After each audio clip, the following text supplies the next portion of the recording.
Magandang umaga sa inyong lahat. Tayo po ay magluluto ng konting minudo. Andito po ang kanyang mga sangkap.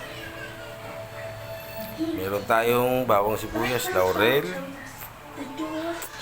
karne na minarinate,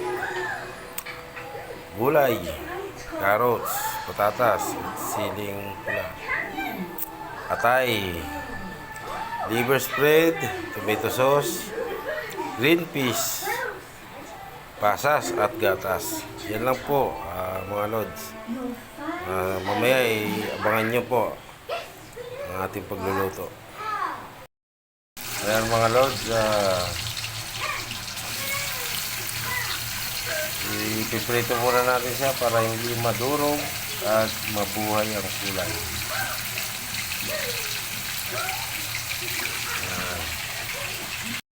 Po mga lods, umpisa na po natin mag-isa ang bawang sibuyas para maumpisa na natin ang pagluluto ng ating minudo. Ngayon po ay ilalagay na natin ang minarinate natin na karne. Po mga lods, ilalagay na po natin ang atay. Ayan, atay ng baboy. At susunod ay ang hotdog.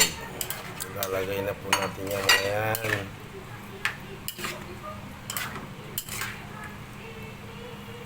Tapos ang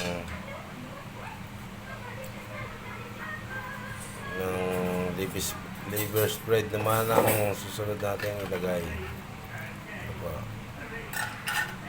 Ayan na po.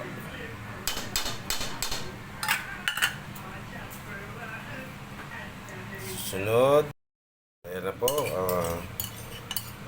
Ano natin ang tomato sauce. Kanina pa dapat. Kaso pinakuluan muna natin. Tayo nagmamadali kasi.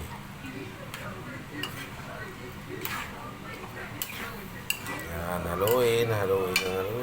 Tapos green peas.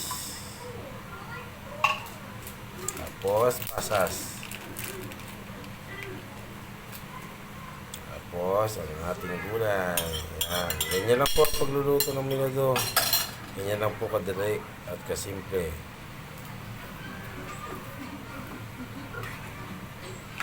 Yan. Mahaluin. Ang huli ay ang gatas. Para masarap. Ganyan lang po kadali mga lods. Pagluluto ng minudo. Ang finished product natin, ang simpleng minudo, pang ulam sa tanghali. Salamat po sa inyong panonood. God bless. Bye-bye.